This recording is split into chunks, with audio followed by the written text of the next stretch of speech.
Dicen que la fe puede salvarte, pero en algunos lugares la fe no ilumina, sino que llama, y cuando llama, no siempre es Dios quien responde.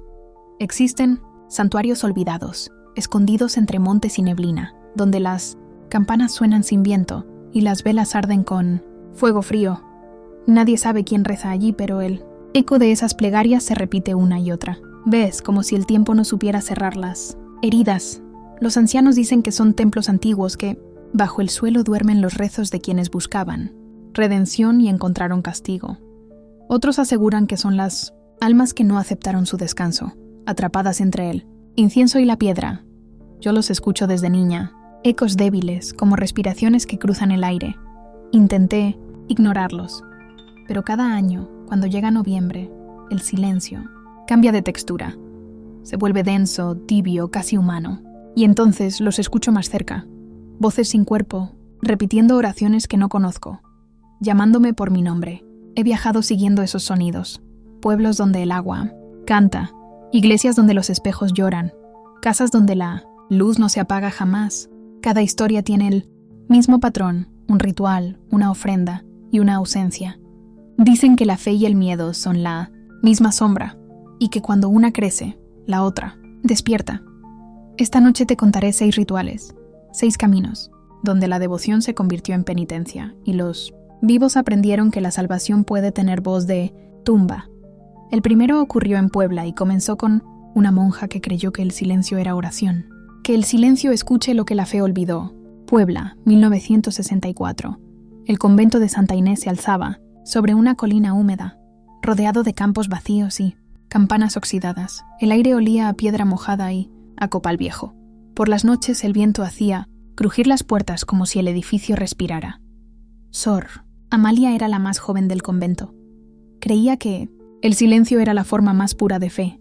Pasaba horas frente al altar, con las manos unidas y los labios apenas moviéndose. Sus rezos no tenían sonido, solo ritmo, un compás que parecía marcar el pulso de las paredes. Una madrugada, mientras las demás dormían, oyó un golpe suave dentro de la capilla. Bajó con una lámpara de aceite. La luz temblaba, y el eco de sus pasos parecía responderle. En Nin, el altar vio algo que no recordaba haber puesto. Allí, un rosario negro, de cuentas grandes, cubiertas por una capa de cera derretida. Lo tomó con cuidado. Era pesado y tibio, como si alguien lo hubiese sostenido hacía un momento. Intentó hacerlo sonar, pero las cuentas no chocaron. Un silencio espeso llenó la habitación, tan profundo que sintió mareo. Esa noche decidió rezar con él. Cada cuenta que deslizaba entre sus dedos provocaba un murmullo, no un sonido externo, sino interno, como si una voz se formara dentro de su cabeza. Rezaba en latín, pero las palabras cambiaban solas, tornándose más antiguas, más densas. A medianoche las velas comenzaron a apagarse una por una. La penumbra se cerró como un manto, y cuando dijo amén algo, susurró su nombre desde el crucifijo.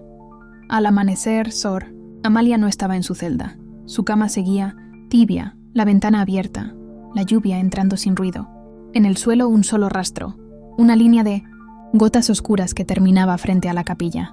El rosario colgaba del pomo de la puerta. Nadie se atrevió a tocarlo. La Madre Superiora ordenó buscar en todo el convento. Los pasillos estaban vacíos, pero las voces de rezo seguían. Era un coro sin bocas, repitiendo oraciones que nadie recordaba. Las hermanas decían que provenían de las paredes, del suelo, del aire. Sellaron la capilla. Durante días, el sonido cesó, hasta que una noche las campanas repicaron 3 veces, aunque nadie tiró de las cuerdas. El eco fue tan grave que rompió una ventana. Entonces comprendieron que el silencio no se detiene, solo espera. Un escribano del obispado llegó con órdenes de registrar el lugar. Tomó notas. Hizo preguntas.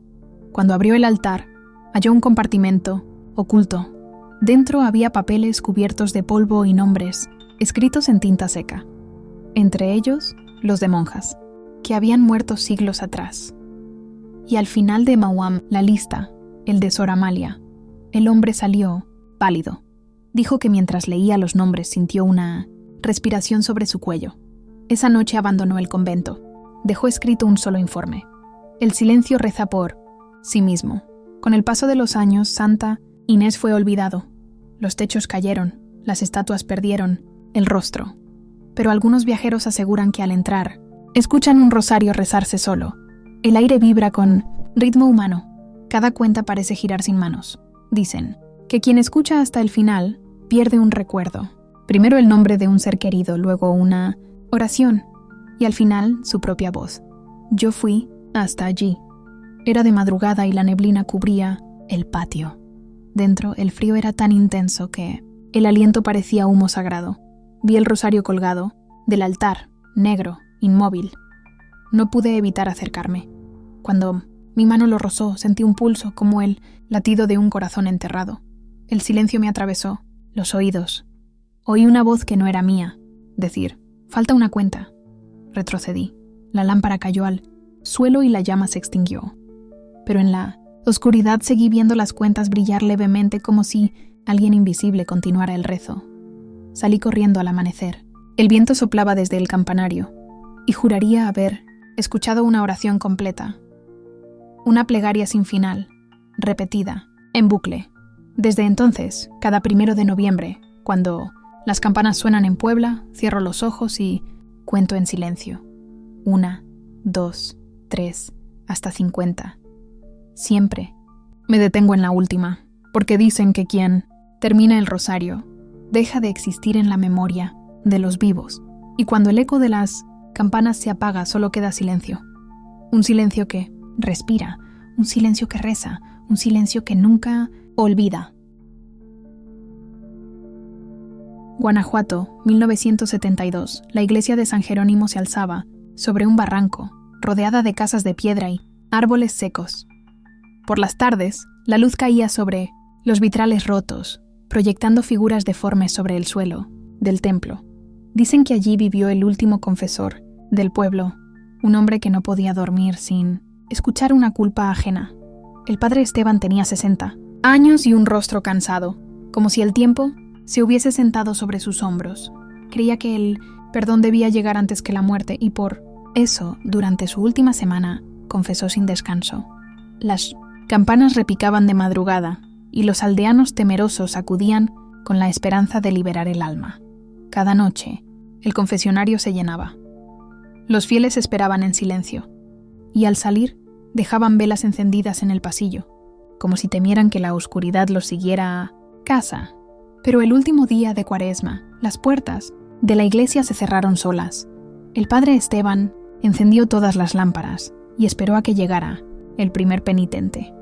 El reloj marcó la medianoche y oyó un golpe en la madera del confesionario. Abrió la rejilla y vio una sombra. No tenía rostro, solo una silueta gris, temblando bajo la luz. Una voz ronca susurró: «Padre, he pecado, pero ya no. Tengo cuerpo». El sacerdote tragó saliva, preguntó el nombre, pero la sombra no respondió. Solo repitió su frase, una y otra vez, cada vez más cerca, más dentro. Durante horas las figuras entraban una tras otra. Algunas lloraban sin ojos, otras solo dejaban caer polvo sobre el suelo. Con cada confesión, el padre sentía cómo envejecía. Su piel se tornaba fría, sus manos rígidas como la piedra del altar. Al amanecer, el templo estaba vacío, el piso cubierto de huellas negras, y el confesionario olía a incienso rancio y hierro. El padre apenas podía sostenerse en pie. Salió a la calle tambaleante, y los primeros rayos del sol lo atravesaron como si fuera humo. Los aldeanos lo encontraron al mediodía, de rodillas frente al altar con la mirada fija en el espejo que colgaba sobre el crucifijo. El vidrio estaba empañado, y en su superficie se veía el reflejo del confesionario vacío. Desde 1900 ese día, ningún sacerdote quiso reemplazarlo. Sellaron la puerta con cadenas, pero cada noche se escuchaban golpes desde dentro. 3 golpes, siempre los mismos, como si alguien esperara la absolución que nunca llegó. Pasaron los años, y el templo se convirtió en ruina. Los niños del pueblo entraban por curiosidad y regresaban pálidos, diciendo que habían visto un rostro moverse dentro del espejo. Un viajero escribió en su diario: «Entré a San Jerónimo buscando refugio de la tormenta. El aire olía a confesiones viejas. Me senté en el confesionario y, del otro lado, una voz me preguntó si todavía recordaba mis pecados. Dijo que huyó antes de responder, pero que al mirar el espejo vio su propio rostro más viejo, como si alguien lo hubiese usado por años. Yo estuve allí hace tiempo. La iglesia aún se sostiene, aunque el techo amenaza con caer. El confesionario sigue en su sitio, cubierto de polvo y telarañas. Toqué la rejilla y el aire cambió de temperatura, como si alguien exhalara desde el otro lado. El espejo todavía está colgado. Al acercarme vi mi silueta distorsionada y detrás de mí otra más. Una sombra alta, quieta, que imitaba cada uno de mis movimientos con un retraso leve, como si estuviera recordando. El viento sopló desde las grietas del techo. Las velas encendidas se apagaron a la vez. Solo quedó el reflejo moviéndose, aunque yo ya no respiraba. Me alejé de allí, pero desde entonces, en cada iglesia donde entro, el espejo del altar se empaña, solo. A veces escucho un susurro que dice, «Padre, he pecado». Y siento un temblor leve detrás de mí, como si alguien esperara su turno. Los viejos de Guanajuato dicen que el padre Esteban nunca se fue, que su alma quedó atrapada entre el perdón y el castigo, obligada a escuchar las culpas de los vivos y los muertos. Cada medianoche las campanas suenan 3 veces. Luego, un silencio espeso cubre el valle. Y si uno escucha con atención, puede oír el roce de una sotana arrastrándose por el suelo. Yo lo escuché, y supe que el perdón también puede ser una condena, porque desde aquella noche mi sombra reza y ya no me sigue.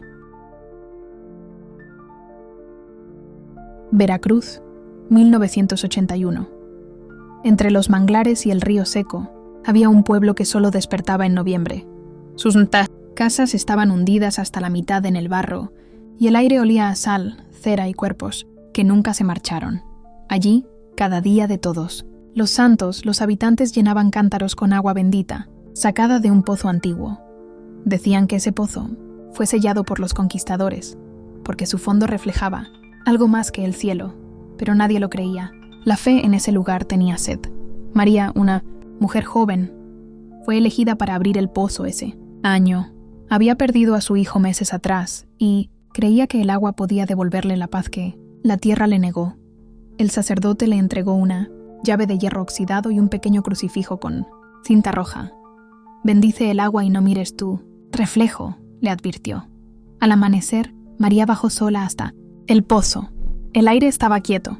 Ni el canto de los pájaros, ni el ruido del río, solo el sonido del cubo descendiendo, rozando las piedras húmedas.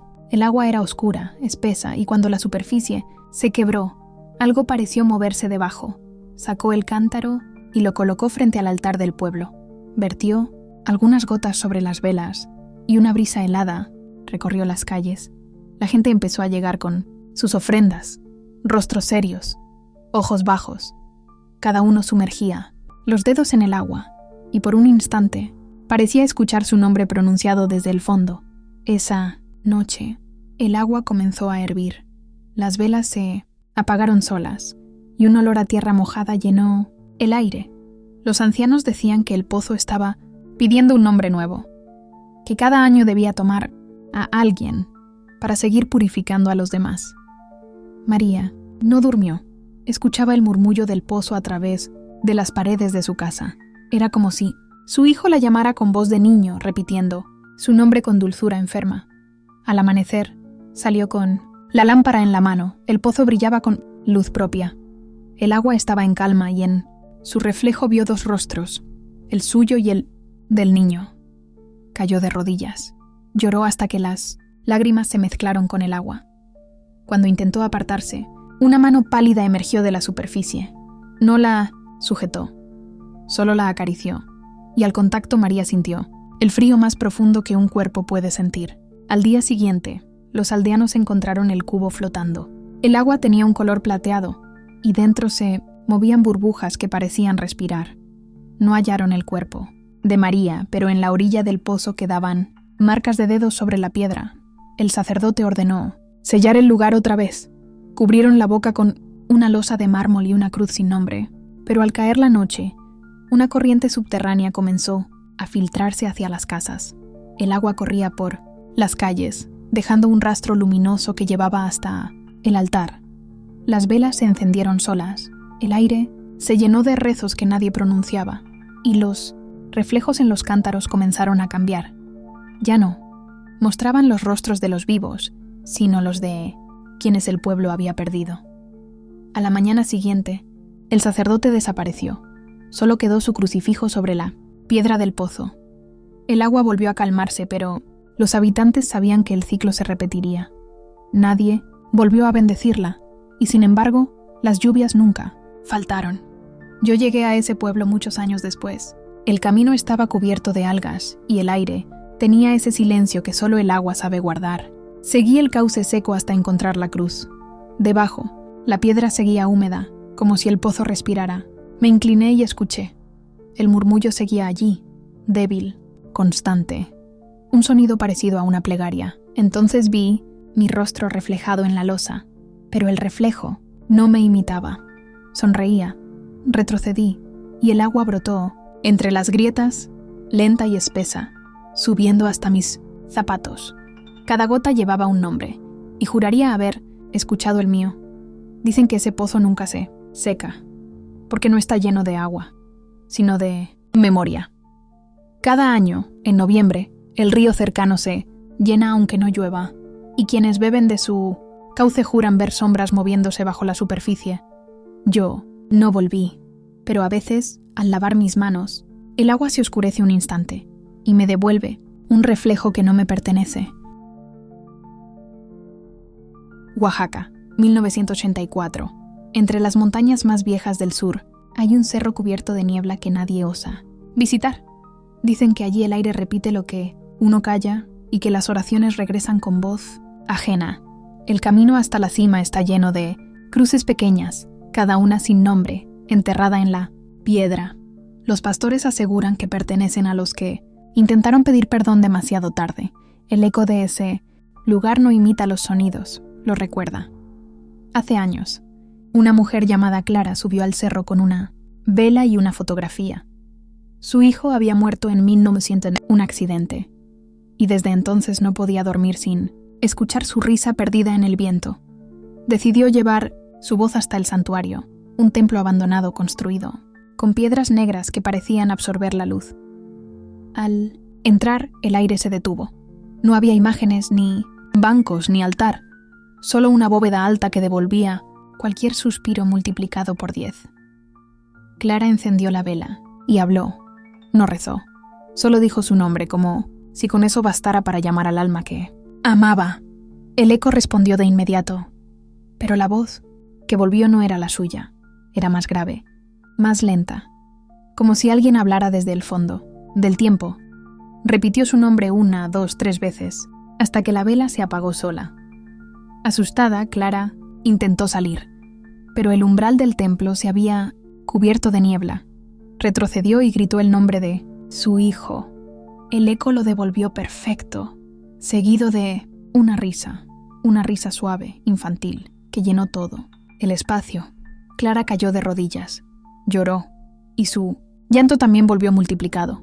Era como si 100 madres lloraran con ella, cada una con un eco distinto, cada una pidiendo al viento un alma perdida. Pasó la noche entera allí dentro, escuchando cómo las voces se mezclaban con las suyas. Cuando amaneció, salió con el rostro blanco y los ojos vacíos. No dijo palabra, solo dejó la vela en la puerta y bajó sin mirar atrás.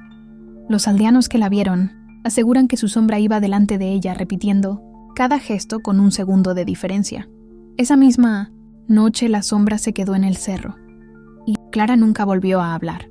A partir de entonces, el santuario fue llamado la Cueva del Eco. Los distintos viajeros subían por curiosidad, gritaban su nombre y esperaban la respuesta.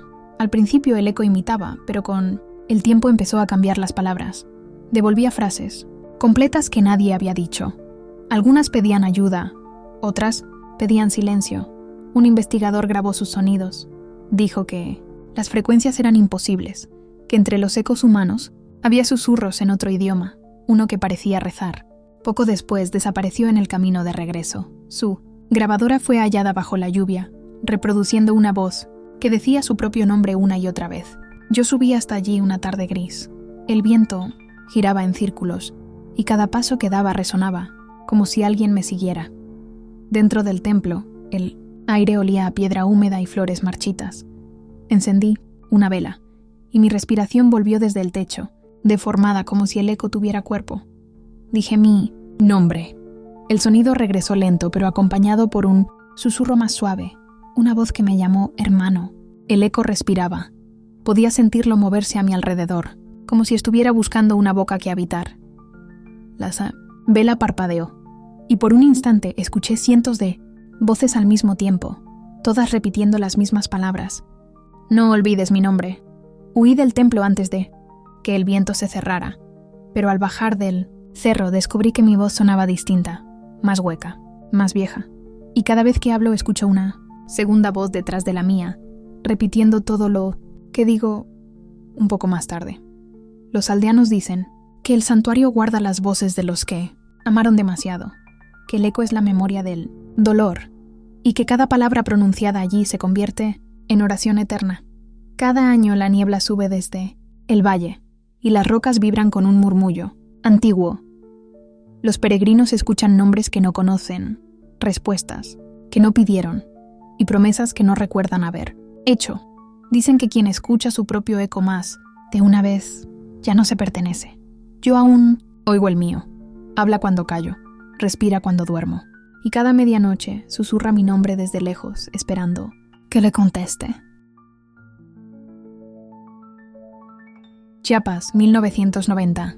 En un valle donde el sol tarda en llegar, vivía un artesano llamado Jacinto. Su oficio era tallar altares para las iglesias vecinas. De madera, piedra o mármol, todos llevaban figuras de santos con rostros humanos, tan reales que parecían respirar. Decían que Jacinto trabajaba de noche porque el silencio lo ayudaba a escuchar a la madera. Sus manos eran lentas, pacientes, y cada golpe de cincel parecía una oración. Pero nadie sabía de dónde venían sus diseños. Él decía que no los inventaba, solo los recordaba. Un día, un sacerdote de un pueblo cercano le pidió un altar nuevo. Quería algo puro, digno de los ojos de Dios. Jacinto aceptó, aunque al comenzar el trabajo notó algo extraño. Las vetas de la madera formaban figuras humanas, sombras, rostros, y al tallar, la forma se hacía cada vez más clara, como si el altar ya supiera a quién representaría. El sacerdote visitaba el taller cada semana. Cada vez se quedaba más tiempo observando. Una noche, mientras Jacinto dormía, escuchó pasos detrás de la puerta. Pensó que era el viento, pero al mirar, el altar estaba distinto. Los ojos de la figura tallada se habían abierto. Durante los días siguientes, la voz del sacerdote empezó a temblar durante las misas. Decía que el altar lo miraba, que sentía su respiración. Jacinto intentó calmarlo, pero cuando fue a revisar la escultura reconoció algo imposible. El rostro del altar era el del sacerdote. Asustado, intentó destruirlo. Golpeó la madera con martillo y fuego, pero la figura no se quemó. Solo cerró los ojos como si durmiera. Esa noche el sacerdote desapareció, y al amanecer el altar estaba completo. Jacinto quiso abandonar el taller, pero las iglesias siguieron llamándolo. Cada nuevo encargo venía acompañado de un nombre, y cada rostro que tallaba pertenecía a alguien vivo. Al principio, creyó que era coincidencia, hasta que comenzaron las desapariciones. Los pueblos se llenaron de altares nuevos, y las familias se quedaban sin padre, sin hija, sin hermano. Los que entraban a rezar sentían miradas detrás del crucifijo, como si los santos tuvieran carne bajo la piedra. Jacinto enfermó. Dejó de hablar, y sus manos empezaron a temblar como si cargaran peso invisible. Una noche, al encender una vela, vio las sombras de todos los rostros que había tallado. Cubrían las paredes, respiraban, esperaban. Al día siguiente, una mujer llegó desde muy lejos. Pidió un altar para su casa. Dijo que quería uno pequeño, solo para rezar por los muertos. Jacinto aceptó por compasión, pero al comenzar a tallar, la forma que surgía era la suya. Trató de detenerse, pero la madera no obedecía. Cada corte revelaba más su propio rostro, sus arrugas, su mirada, cansada, Era como si sus manos no le pertenecieran. El taller se llenó de murmullos. Las herramientas vibraban, solas. Las velas goteaban sangre sobre el suelo. Al caer la noche, Jacinto terminó la obra. El altar tenía su rostro perfecto, pero los ojos permanecían cerrados. Exhausto, cayó al suelo y se quedó dormido. A la mañana siguiente, los vecinos entraron al taller. Encontraron el altar de pie y dentro una figura inmóvil, hecha de carne y madera entrelazadas. No hallaron a Jacinto, solo su voz, grabada en las paredes, repitiendo, como un rezo: ningún altar queda vacío. Desde entonces, cada año aparece un nuevo altar frente a alguna iglesia. Nadie sabe quién los fabrica, pero todos tienen el mismo sello, una mano tallada sobre la base, como si alguien intentara salir desde dentro. Los aldeanos dicen que si uno toca esa mano, la madera, late, y que a veces los ojos de los santos se abren con un suspiro. Yo vi uno en una capilla olvidada. Tenía polvo sobre el rostro, pero el pecho seguía tibio, como si acabara de respirar. Encendí una vela. El humo dibujó una silueta frente a mí y una voz murmuró desde el altar: falta el último. No entendí al principio, pero al salir vi algo grabado en la puerta, nombre, tallado con la misma caligrafía que usaba Jacinto. Y entonces supe que el último altar todavía me estaba esperando. Dicen que todo camino termina donde el silencio empieza, pero en el sur de México no hay un sendero que no lleva al descanso sino a la memoria. Durante meses viajé siguiendo los rumores de los rituales. El rosario sin sonido, el confesor que hablaba con sombras, el agua que devolvía nombres, el eco que respiraba, los altares que tallaban su propio destino. Cada historia parecía aislada, pero los mapas antiguos revelaron algo más. Las aldeas formaban una línea perfecta, una cicatriz de piedra que cruzaba montes y ríos. En el centro exacto de esa línea había una iglesia sin nombre, oculta entre cañaverales y tierra vieja. Nadie en los pueblos cercanos recordaba haberla visto. Solo un anciano me dijo: ahí terminan las oraciones que Dios no quiso escuchar. El viaje fue largo. El aire se volvía más espeso a cada paso, y los insectos huían del sonido de mis pisadas. El sol no salía del todo, como si la luz temiera caer sobre aquel suelo. Encontré la iglesia al anochecer. Era pequeña, hecha con piedras distintas entre sí, como si cada una hubiera sido traída de un templo diferente. Las paredes respiraban humedad y cera, las puertas estaban entreabiertas, y desde dentro salía un murmullo, una oración interminable en la que todas las voces se mezclaban. Entré. El interior era oscuro, pero pude distinguir 6 altares, uno a cada lado del pasillo y otro en el centro. Cada altar llevaba un símbolo conocido: una cuenta de rosario, una cruz partida, un espejo manchado, una vasija rota, una vela derretida y una mano tallada en madera. Lo reconocí de inmediato. Eran los rastros de los rituales que había seguido. El aire temblaba con un sonido bajo, como si las piedras recordaran. El suelo estaba cubierto de polvo blanco, y cada paso hacía eco en los muros, respondiendo con mi propio nombre. En el altar central, una vela encendida sostenía la llama más quieta que he visto. Me acerqué, y detrás de la luz vi algo tallado en la piedra, una lista de nombres. Eran cientos, algunos antiguos, otros recientes, y entre ellos, los de los protagonistas de cada historia: Clara, Esteban, María, Jacinto, y al final un espacio vacío. Toqué la piedra y la vela parpadeó. La iglesia entera pareció suspirar. De las paredes comenzó a caer polvo, y el murmullo se volvió nítido. Eran voces, rezaban, pedían perdón, o simplemente repetían una palabra: presente. Avancé hasta el altar del fondo, donde una puerta semicerrada dejaba ver un destello azul. Detrás había una escalera descendente. El aire olía a incienso viejo y agua estancada. Bajé y encontré una cripta. En su centro, un espejo enorme cubría toda la pared. Su superficie parecía líquida, y las velas a su alrededor se reflejaban infinitas. Me miré, y detrás de mi reflejo vi otros rostros, los de todos los que había buscado. Sonreían.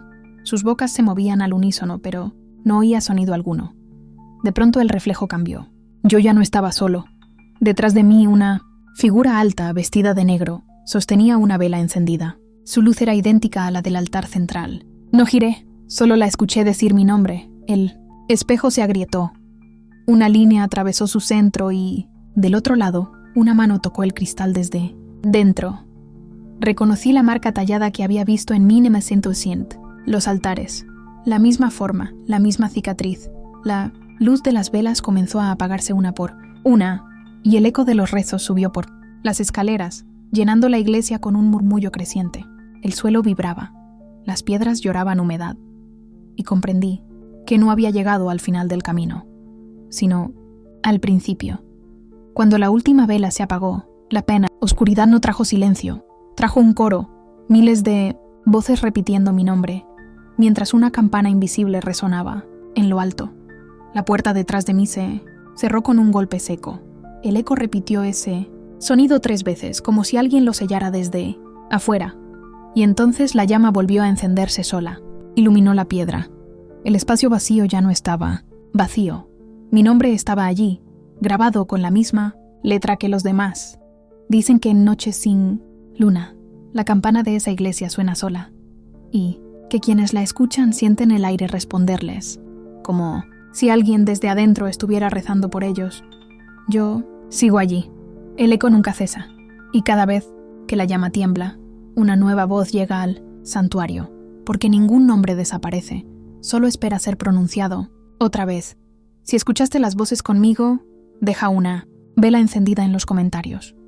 Tu nombre también quedará grabado entre los ecos.